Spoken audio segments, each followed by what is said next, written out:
A Rádio Rio de Janeiro apresenta Memórias de um Suicida. Estudo da obra de Ivone do Amaral Pereira. Viver é a única opção. Valorize a vida. Apresentação Berenice Lima. Olá, mais um momento de estudos, muito bom. Dando sequência a esse capítulo, os réprobos, nós vimos no programa passado o Camilo reclamando que ele está cego, mas ele está vendo. Aquela vibração ali permite que ele veja o que está acontecendo. E ele está escutando o quê? Aqueles gritos, as pessoas reclamando, uma vibração de confusão muito grande. E ele está ali apavorado. E ele fala assim, olha, insisti no desejo de me furtar a terrível audição. Ou seja, ele não queria escutar, mas não tinha como. Porque ele foi para aquele ambiente por livre e espontânea vontade. Foi o livre-arbítrio. Foi a ação dele que ocasionou ele estar ali naquele momento no plano espiritual.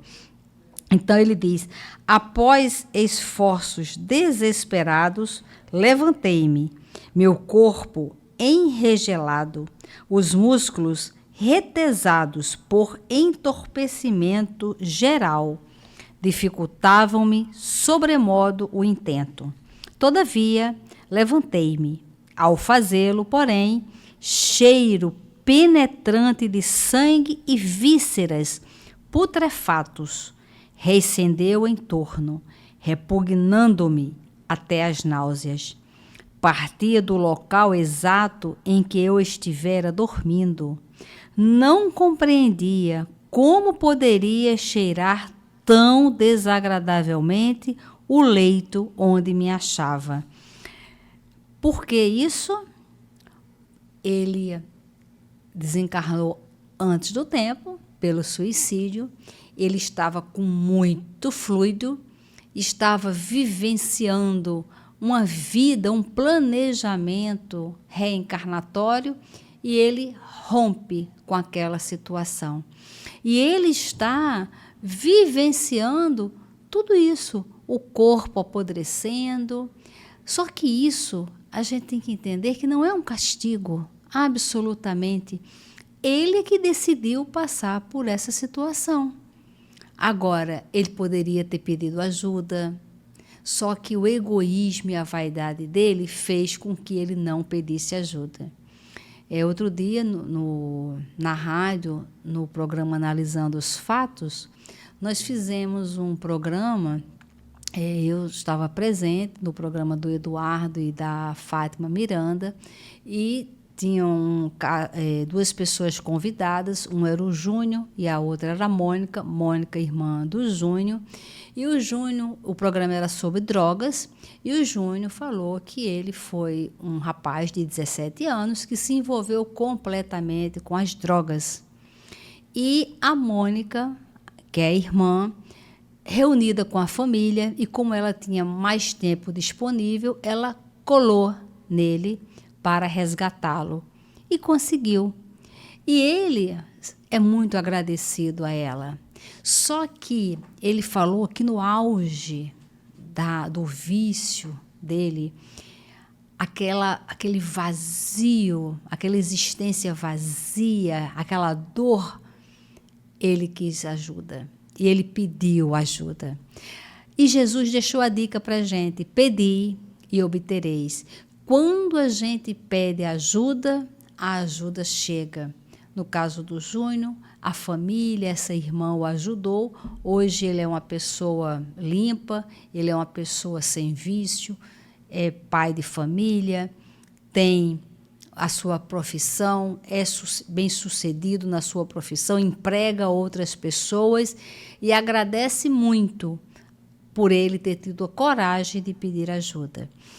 E nós estamos vendo aqui esse sofrimento todo do Camilo, porque o Camilo não pediu ajuda. Ele, dentro da vaidade dele, da covardia dele, como ele bem coloca, ele opta pelo suicídio. Então, as consequências são essas. Ele está ali acompanhando aquele corpo, acompanhando aquilo tudo, porque foi a opção dele vivenciar essa tragédia toda. E ele diz: para mim, seria o mesmo que me acolhia todas as noites.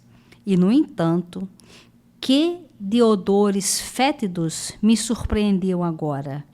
Atribuí o fato ao ferimento que fizera na intenção de matar-me, a fim de explicar-me de algum modo a estranha aflição. Ao sangue que corria, manchando-me as vestes, realmente eu me encontrava empastado de peçonha, como um lodo asqueroso que dessorasse de meu próprio corpo, empapando incomodativamente a indumentária que eu usava, pois, com surpresa, surpreendi-me trajando cerimoniosamente, não obstante retido no leito de dor. Mas, ao mesmo tempo que assim me apresentava satisfações, confundia-me na interrogação de como poderia assim ser, visto não ser cabível que um simples ferimento, mesmo a quantidade de sangue espargido, pudesse tresandar a tanta podridão sem que meus amigos e enfermeiros deixassem de providenciar a devida higienização. Então, para ele, era uma coisa tão real, e ele, veja que ele o tempo inteiro está falando sobre a vaidade dele, sobre a covardia dele, e agora ele está impressionado como que os enfermeiros estão permitindo ele sentir aquilo, porque na cabeça dele, aquele ferimento estava jorrando e ele estava ali vivo. E como que ninguém tomou nenhuma providência? Então, a gente percebe que, como dizem, né, a ficha ainda não caiu. Ele continua exigindo, ele continua achando que as pessoas têm que causar para ele o bem-estar. As pessoas precisam trabalhar para que ele sinta o bem-estar. Por quê? Porque na vida sempre foi assim. E aí ele continua: inquieto, tateei na escuridão, com o intuito de encontrar a porta de saída, que me era habitual, já que todos me abandonavam em hora tão crítica. Então, ele está naquele ambiente ainda que ele cometeu o suicídio, está reclamando que ninguém veio limpar, ninguém veio ajudar ele, e ele quer sair dali porque as pessoas o abandonaram. Esta é a visão do egoísta. Ele só vê a si próprio. Então, ele está achando que as pessoas o abandonaram, quando, na verdade, ele abandonou as pessoas e a si próprio. Ele se abandonou. Mas o egoísmo e a vaidade cegam a gente. E aí, a gente precisa entrar nesse processo de autoconhecimento, para que nem nesta vida, nem nas próximas vidas, nas próximas reencarnações, a gente não pense nunca em cometer suicídio. Que essas sensações do Camilo, que estas dores, elas fiquem impregnadas na nossa mente, que esse caso dele sirva de uma bússola, de uma orientação para todos nós, para que evitemos esse sofrimento que ele está passando. E agora ele volta, né, nessa tentativa de sair desse cômodo. Ele fala: tropecei, porém, em dado momento, num montão de destroços e instintivamente curvei-me para o chão, a examinar o que assim me interceptava os passos.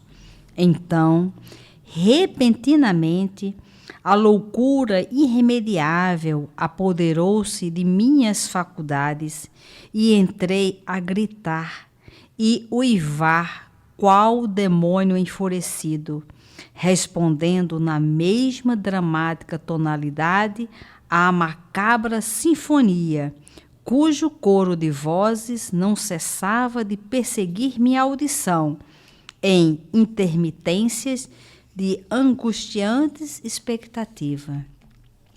O montão de escombros era nada menos do que a terra de uma cova recentemente fechada. Então, ele cometeu suicídio, ele morreu, mas ele ainda está preso naquela situação. Foi enterrado, está sentindo todo o fedor daquele corpo entrando em decomposição, mas, ao mesmo tempo, ele está no local onde ele cometeu o crime, né, o suicídio. Então, é tudo muito confuso, porque tudo é relacionado ao pensamento. E quando ele tenta sair, que ele tropeça, ele percebe que ele está numa cova. Não sei como, estando cego, pude ver, em meio às sombras que me rodeavam, o que existia em torno.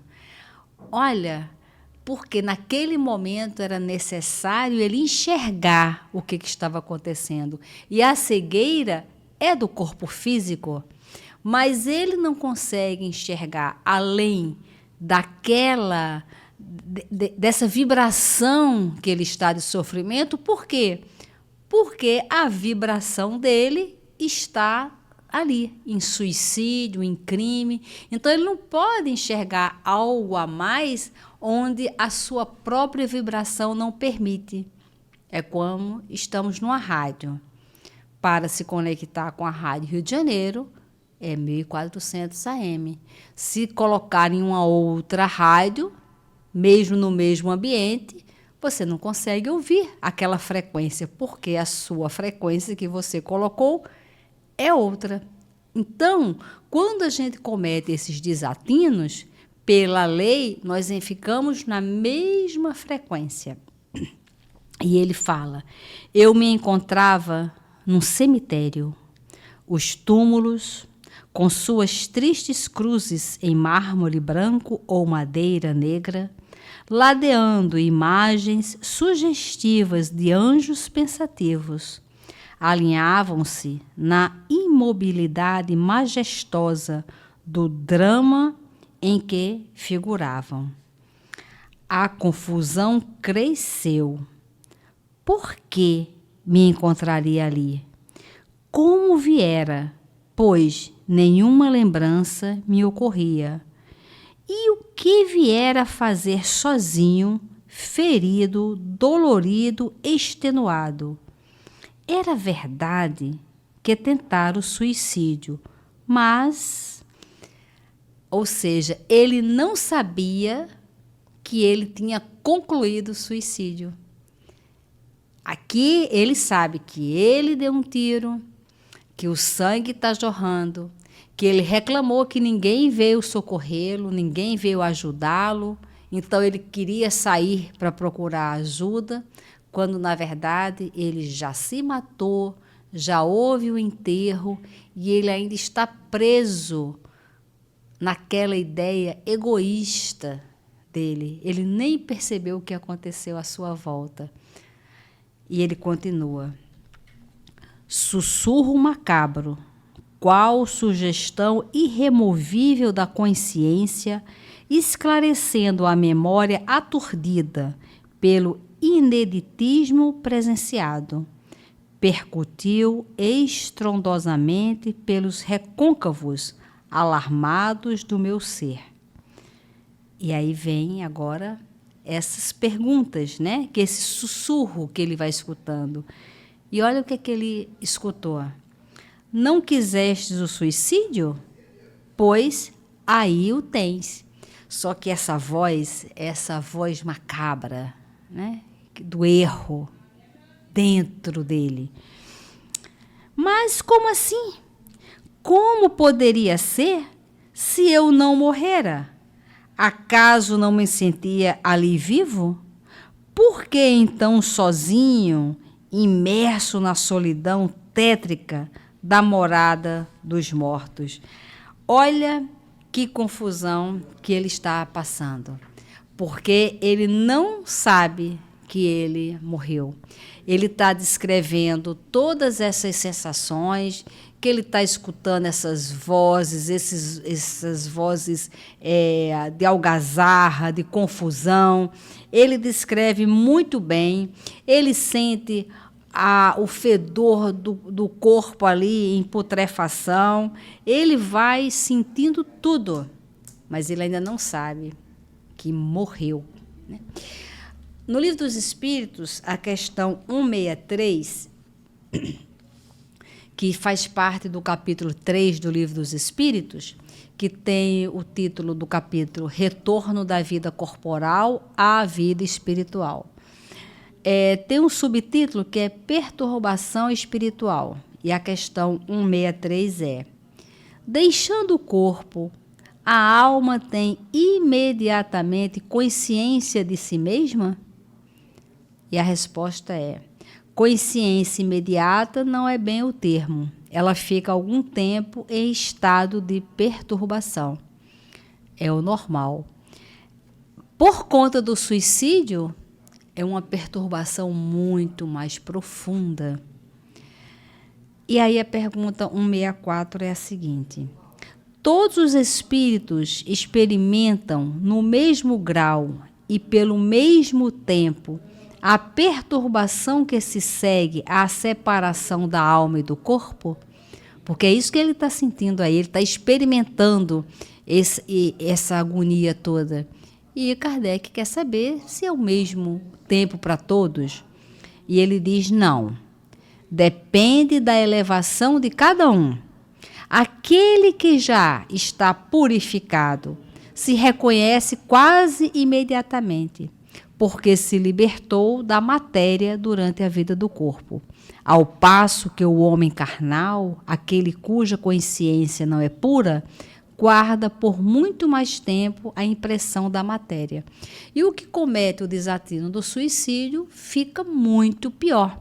Então, quem escolheu passar por essa agonia toda foi ele. Então, nós precisamos entender, para nós definirmos quando a gente desencarnar, como será? Vai ser da maneira que nós percebemos a vida, da maneira que nós valorizemos a vida desde já. A questão 165, os espíritos, o Kardec pergunta assim: o conhecimento do espiritismo exerce alguma influência sobre a duração mais ou menos longa da perturbação? E a resposta é: uma influência muito grande, visto que o espírito já compreendia de antemão a sua situação. Mas a prática do bem e a confiança pura exercem maior influência. Ou seja, não basta apenas conhecer.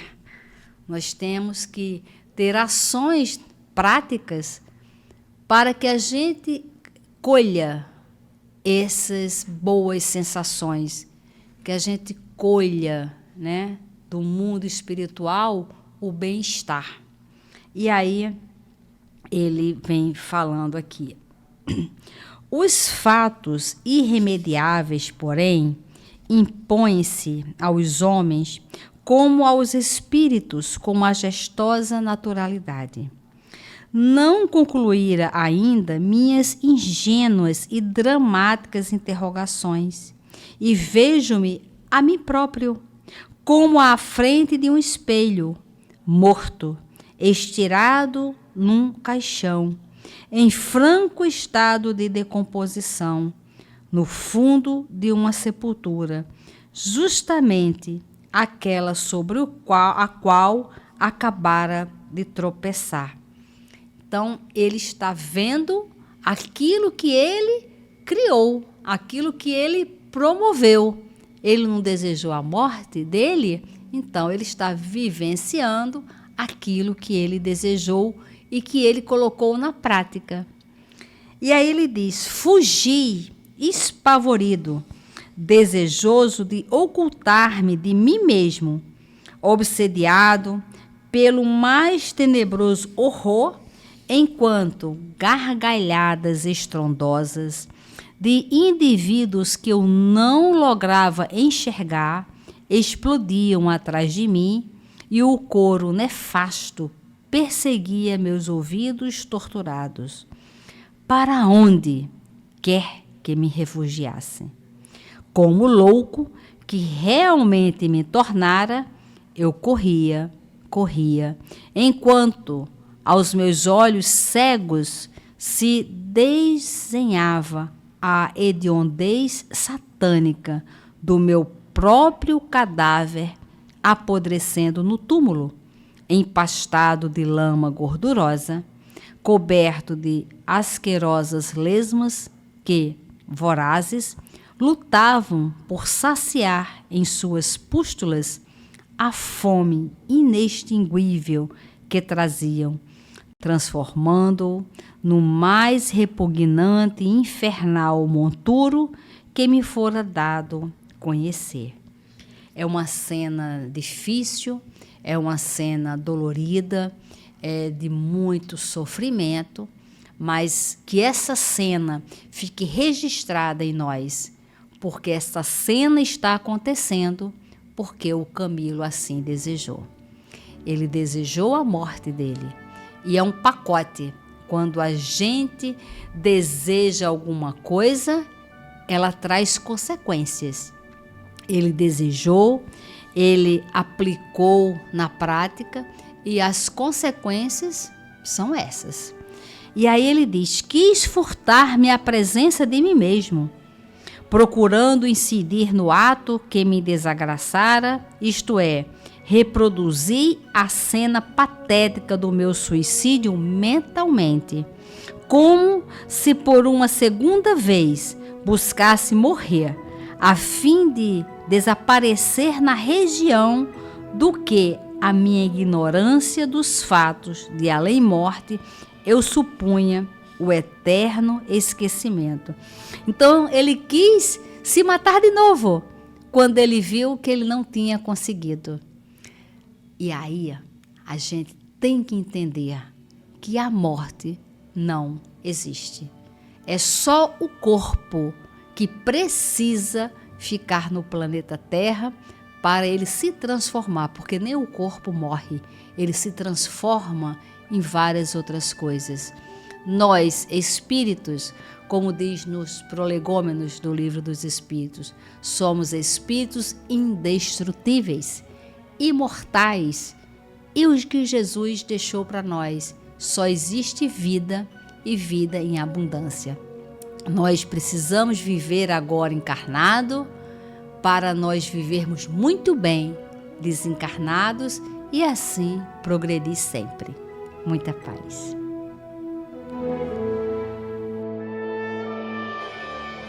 A Rádio Rio de Janeiro apresentou Memórias de um Suicida, estudo da obra de Ivone do Amaral Pereira.